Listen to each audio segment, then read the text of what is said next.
Started this business in my dorm room in 2001, and I'm still running it today. We've got 280 employees, and we build software for the insurance business. Hey, welcome back to another episode of the Growth and Scaling Podcast. I'm your host, Todd Westra, and we have got a really different episode than normal, I think, in some ways.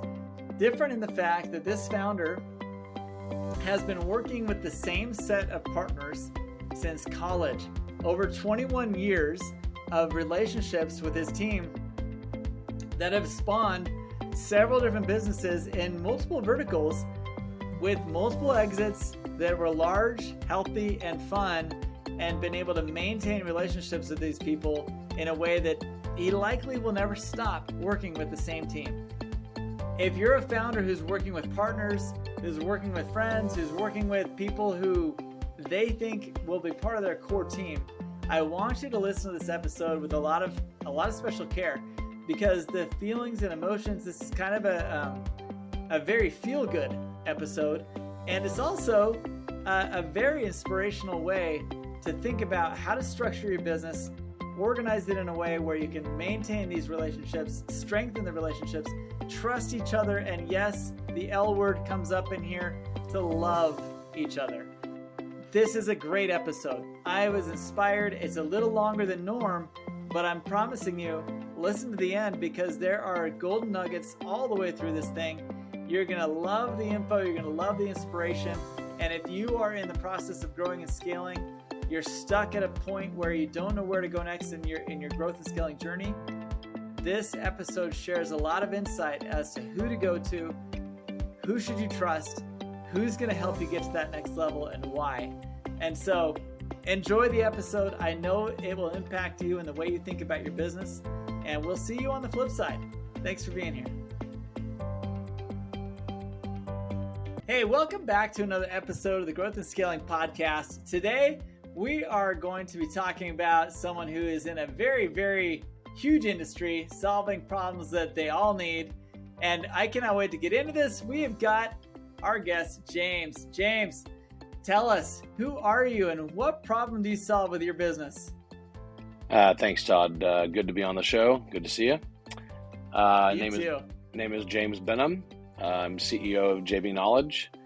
We're in College Station, Texas, home of Texas A&M University, and went to school there and graduated in 2001, and then did grad school in 2002, and started this business in my dorm room in 2001, and I'm still running it today. We've got 280 employees, and we build software for the insurance business. It's been a really fun long run of 22 years, and bootstrapping, never raising money, always consuming our own resources. We've built 3 product companies underneath JBKnowledge. One was called SmartBid, and we had the good fortune to build that up and get 250,000 companies to use it, and we sold it. Fantastic. We sold that 5 years ago to a competitor of ours, and kept all the engineers, and we pivoted them, and we built 2 more product companies that I still run today under JBKnowledge. One's called SmartCompliance, and one's called Terra. So everything we do is about insurance technology. JBKnowledge is custom enterprise software development for large insurance organizations. Terra is a policy and claims handling system, and SmartCompliance is a certificate of insurance tracking system. And we've got a couple hundred product clients, and we've are doing what we know how to do, which is build and scale software product companies while we operate a software service company, and we're using our own resources to do it all without going out and raising money.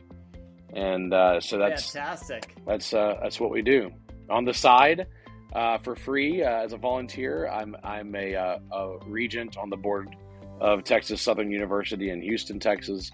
It's a position that was appointed by the governor of Texas, who actually just reappointed me a few weeks ago to another term. And cool. So I go to Houston a good bit, and I serve on that board. And I also, more importantly, have a wife of 21 years and 2 daughters, 2 teenage daughters, and so that keeps me nice. That keeps me pretty busy.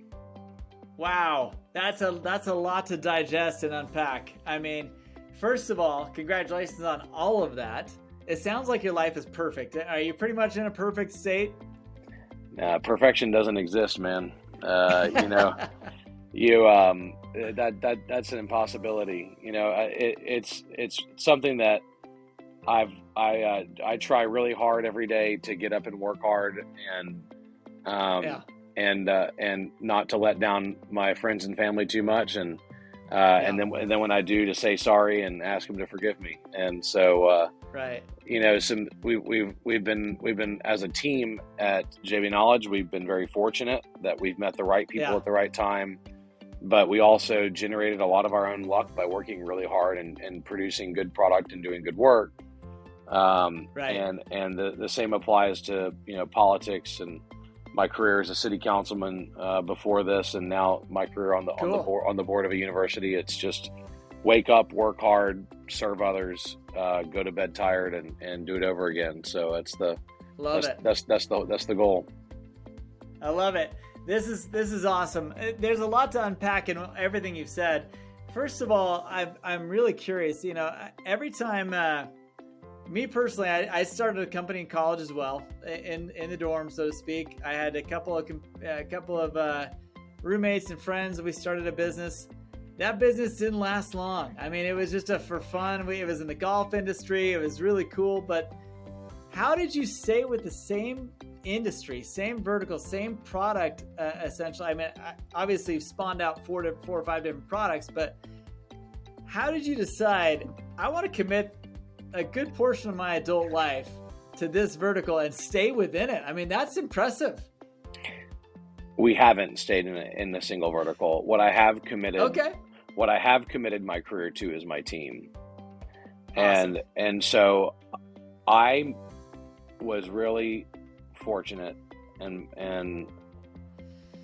I think that it's important to recognize how important personal relationships are and maintaining those. I met my two business partners early on in life. So my father was a co-founder. I went to him for a few $1,000s and a lot of advice. And my right-hand man, my chief operating officer and integrator, and this is my shout out, Sebastian Costa.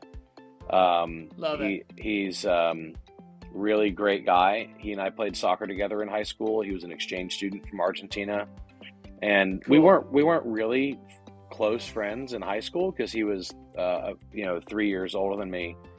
But we knew each other. We played soccer together, and we reconnected after college. And he was employee number one, and then he became a partner and a right-hand man, and he really changed my thinking on everything I could expect out of someone you would work with the rest of your life.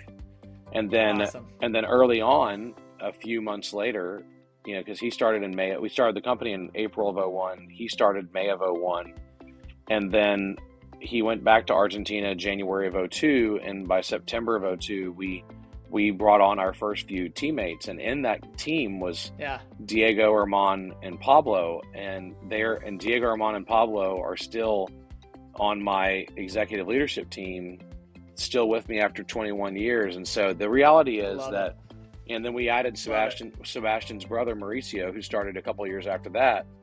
And so the six of us have been working hard and building this business with a lot of other amazing people like Jennifer and Mike and Gabby, and I could run through the list. I've got a ton of really, with 280 teammates, there's probably 25 people who've been with me over a decade, maybe more.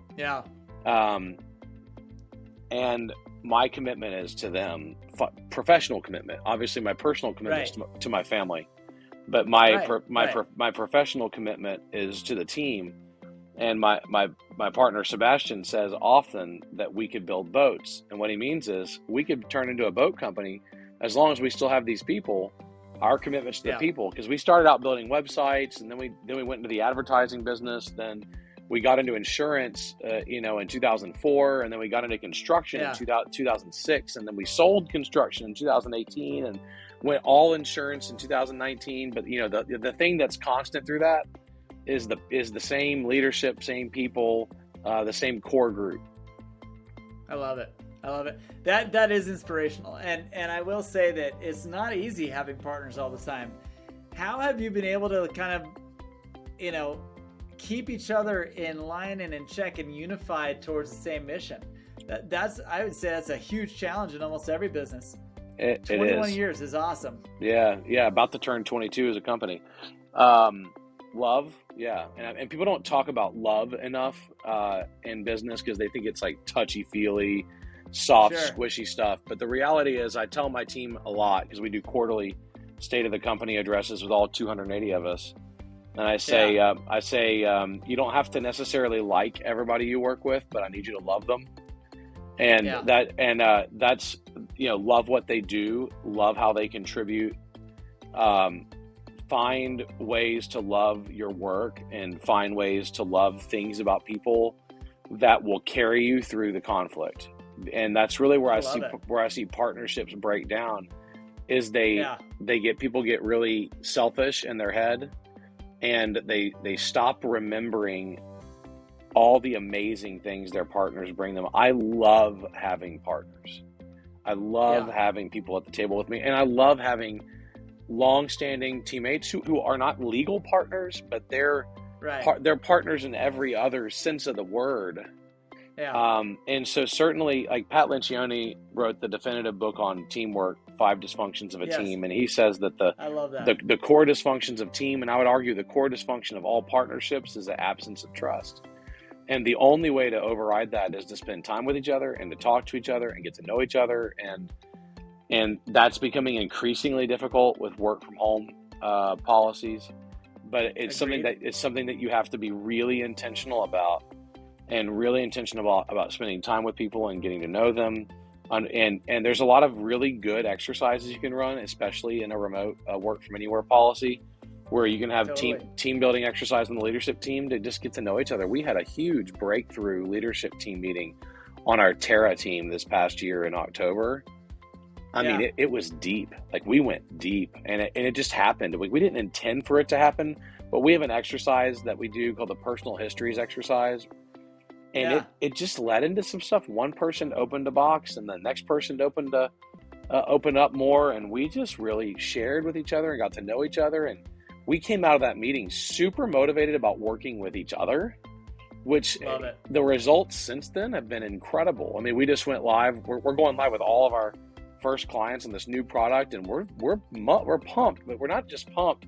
We're motivated because we know all the difficulties that the teammates have gone through to get to that point. And so we get to celebrate that, Well, and I would imagine that every one of them feels like they were personally invested in the development of the product, which makes them all the more excited to launch, right?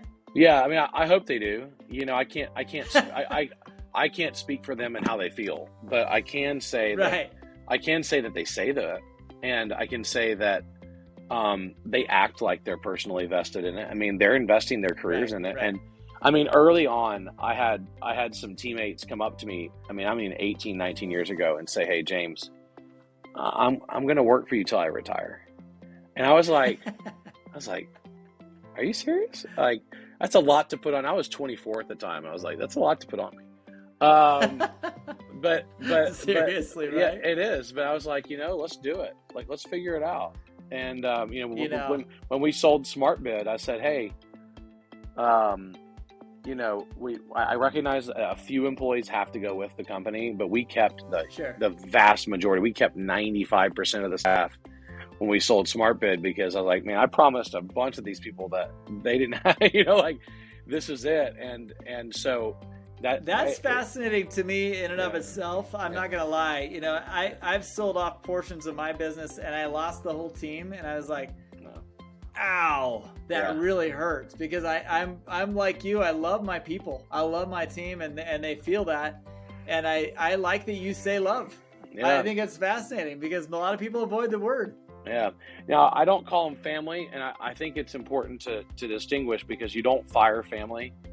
But you do have to let go of teammates, and so we refer to we refer to each other as teammates. But Yeah. I've played a lot of team sports in my life. I'm not a good athlete. Okay, so I wanted to be a good athlete, so I played a lot of team sports. Particularly, I played soccer, and I loved my teammates. I mean, I did. I loved them. I mean, they were great, and it was definitely something where I used the word love, and I meant it. And I just think it's important to if you really focus on having really healthy relationships, and then if you are like me and you screw up a lot, focus on being really good at apologizing, then you can have some really amazing, meaningful conversations, and really growing and scaling a business gets a lot easier if you're enjoying who you work with and how you interact with each other. I couldn't agree more. Now, we've talked a lot about the awesome parts of your growth journey. I mean, honestly, like your ability to adapt and grow as a team and stay unified, and to be honest, learn the practice of being able to build separate entities and dish them off without losing teams. That's a huge lesson to learn. How do you feel like, of all those parts of that growth journey, which part do you feel like has been your favorite lesson that you've learned? Something that you feel like people would appreciate? Well, the biggest lesson is one I learned from a really good friend of mine, Ken DeWitt, who is an EOS implementer. EOS really changed our business. Sure. Gino Wickman invented EOS when he wrote the book Traction. And Traction and EOS is a set of tools and practices designed to achieve vision, traction, and health. And it's designed to line people up. So I got my undergrad and master's in business from Texas A&M, and I got my MBA from EOS and my dad, because my dad and EOS taught me the practical side of running and integrating a business, and really taught us the value of getting everyone on the same page as to what your values are as a company. And then knowing them, and then sharing them, and then learning them, and then repeating them, and then using them in hiring and firing and retention and client recruitment. And 100%. And then having a document in EOS that's called the Vision Traction Organizer. That's the unified planning document for the company to keep everybody on the same page. And I'll tell you, in our company, as a company, all 280 of us get together every 90 days, and we literally read aloud, like you're back in school, read aloud the core values. We read through the VTO. We have 6 core values. I expect everyone to memorize it, and we celebrate one teammate every 90 days that exemplifies those values. And that they're the teammate of the quarter, and it's not because they kicked butt writing code. It's because they kicked butt on one of our values. And then we go over our 1-year plan, our 3-year picture, and our 10-year target, and we look over that. And we really dive into it, and we do it every 90 days as a team, and we do it on every quarterly as a leadership team and as the teams below it. So that helps us stay on the same page. There is no question on the big picture stuff. There's a lot of questions on the little picture stuff and the midterm stuff on where we're going. But EOS has been probably the biggest lesson, is that you have to have a process. Most businesses I work with do not have a defined process on how they run their company. They have a defined. They'll follow project management best practices. They'll have financial best practices. They'll be SOC 2 Type 2 for IT. But there's no unifying theory of how they run their business. It's just SOMP, seat of my pants. And so that's my biggest lesson. I love that. I think that if you're a business out there listening to this, and you're approaching your first, $5 or $10 million a year, and you're wondering what to do to get past that hump right there, it has everything to do with alignment and everything to do with processes. And I think you just nailed probably the biggest learning lesson. I would say probably the best advice we could give to anyone wanting to grow and scale is to do what you just described. Unify behind values, unify behind a methodology and a vision, outlining it so everybody knows where the company's going. And that's when you get real buy-in. And write it down. And then and by the way, fix your crappy meetings. If your meetings suck, fix them. And EOS does. We have the level 10 meeting format, and my meetings don't suck anymore. And I didn't have to invent this stuff. And look, on project management, we follow Agile and the Scrum methodology. We have Scrum Masters. You do not have to invent new processes. You can just go read a book, study it, and adapt it. On sales, I didn't write my playbook on sales. I read The Machine by Justin Roth-Marsh. I hired Justin and his team to come in. We installed Ballistics, which is their sales methodology. So I use Ballistics for sales. I use Scrum for project management. I use EOS for the business. Like, we're process fanatics, but not. Don't make it harder than it needs to be, right? Don't reinvent the damn wheel. But you don't have to be a bureaucrat about process. Bureaucrats like process more than outcomes. Entrepreneurs like outcomes. But you can use process to drive the outcomes. If you don't use process to drive outcomes, your outcomes are limited. And they're often accidental. Totally agree. Totally agree. Yeah. Now in your journey, I by the way, thank you so much. I absolutely love where this conversation has gone.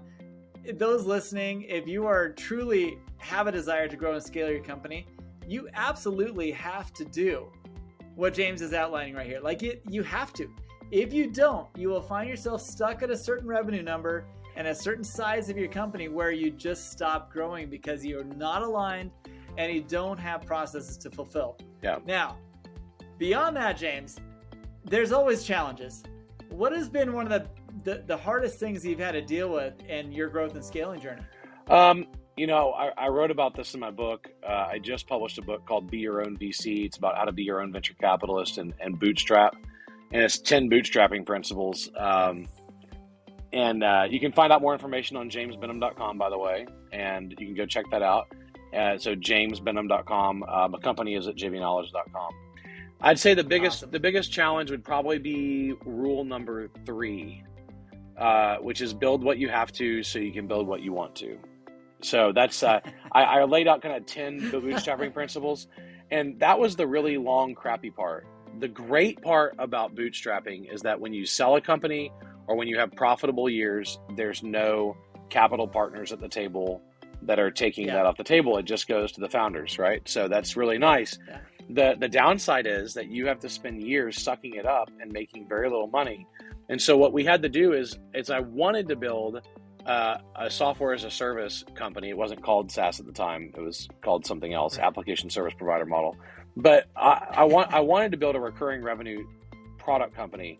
I didn't have the cash to build the product, so I had to build a service company building websites and then building custom enterprise software that would generate a profit that would fund my product. And so the hardest part of all this is that I had to wait 5 years to identify the first product opportunity, and I had to run a bunch of projects that I wasn't crazy about, but that generated a profit and allowed us to fund the product. And that was definitively, so that's why I say the definition of bootstrapping is building what you have to so you can build what you want to. And all those 400 websites and all the custom software and that we built, it generated a profit that built a product. That product ended up transforming construction bidding, and we had a transformative exit in 2018 when we sold it. And what we're doing in insurance right now is the same thing. We're building amazing product around policy claims and compliance, and we're doing it with the profits from our service business. We're consuming we're consuming our own capital, and so it is longer and more painful and more difficult. But we are, in this case, we are the ones responsible for our own destiny, and we're the ones with our hand on the steering wheel. And so we're not worried about the next fundraise. We're just worrying about taking care of our customers, and our customers come first, always. Customers always come first. James, I love it. I am a lifetime bootstrapper as well. And I would have to say that I'm personally excited to read your book. I haven't, I know you talked about it in our pre-call, but I haven't read it yet. And I'm actually going to go order it as soon as we're done. I'll put links down below to buy this book and check it out. If you're a bootstrapper, I imagine this probably outlines a lot of what you've learned already, but probably opens your eyes to things you haven't figured out yet that you still beat your head against the wall to try and learn. Yeah, look, it's only 50,000 words. You can read it in a few hours. I can tell you, I just recorded it. I just recorded the audiobook. It's already been submitted to Audible, so we're just waiting on them to publish it. I think it's a 6.5 hour listen. It's not that long. I listen to 11 and 12 hour audiobooks all the time. So love it. Go check it out. I'm trying to save you some hassle by teaching you the big lessons that I had to learn doing this the hard way and the long way. I love it. Seriously, I do love it. I can't wait to hear your insights. We've had a lot of them on the show today. As we start to kind of wrap this up, what I would love to drive home is, you've talked a lot about your network of people that you have inside your company. Are there people outside the company that have impacted your growth, who you look at, who kind of inspired you to keep on going, maybe to not raise that money or to not do that thing that seems like the easy way out? Are there people in your network that you could look to that do that for you? Sure. I've had a lot of really amazing mentors. I told you already, my shout out was to Sebastian. I mean, he was a rock star. My dad, right. My dad has been a huge influence and mentor to me. I've had several clients that were, and I talk about them in the book, about them being unintentional mentors. They were intentional about being mentors. I didn't understand. Yeah. I didn't understand at the time that they were really trying to mentor me, not just give me one-off advice.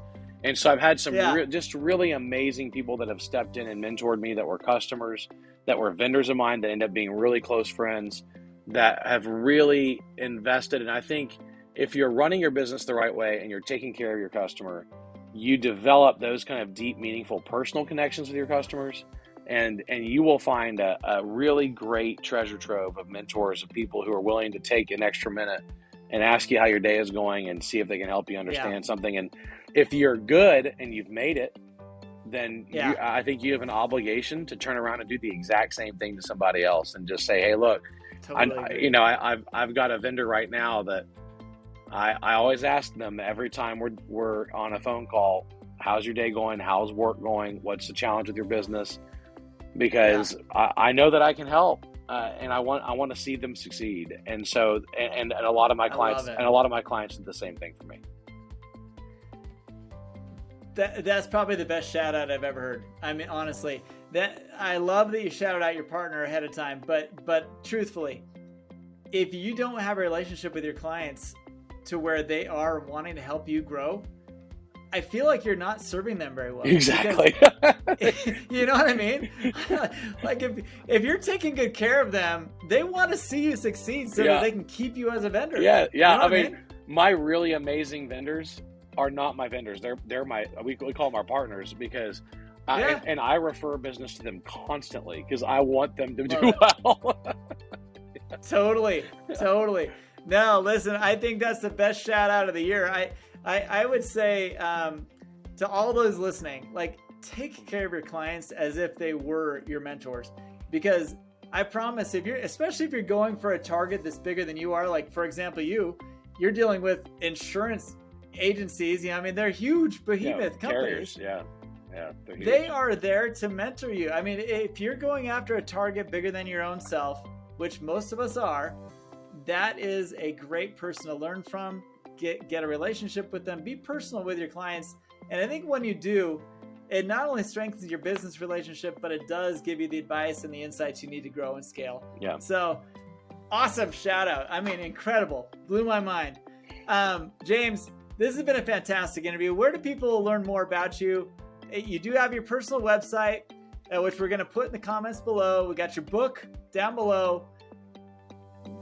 Are you on social? Yeah. Track you? Super heavy on LinkedIn. So if you hit me up on LinkedIn, cool. you can watch all my short form video and all of our comments. And awesome. So very involved. Just James Benham. It's BENHAM. So jamesbenham.com, or go to LinkedIn. Look me up at James Benham. You can also go to the company website at JBKnowledge. It's my initials, jbknowledge.com, and go check us out there. We'd love to interact. I'd love to connect with you on LinkedIn. Love it. James, again, thank you so much for Thanks, this. Todd. This is going to be a fantastic help to many people. We'll Appreciate talk to you guys on the next episode. Hey, so what did you think? James is a stud. James is a great example to me of someone who is able to nurture the relationships not only within his company but outside of his company in a way that every day you wake up, you work hard, and you love the people you're with all the time. You can do this too. I promise you, any business can do this. You never have to be feeling like your employees, your staff, your team are just there for the short term and they want to exit at some point and get rid of you. You can create an environment where people love showing up. They love being there. They trust you. You trust them, and production just increases and goes and goes and goes. EOS is a great roadmap for how to do that. There are other roadmaps. Business Made Simple. There's tons of different ways you can structure and organize your business in a way where you build that relationship. Pick one and go with it. Don't be the type that absorbs all the information from 10 different books or 10 different inspiring people and tries to kludge it together into one new thing. I highly recommend you pick one methodology, stick with it, grow with it, have fun with it. If it's working for you, be an evangelist for it and move forward and grow other people's businesses as well. I appreciate you all being here. I hope you share this episode with others. I hope you're liking these episodes.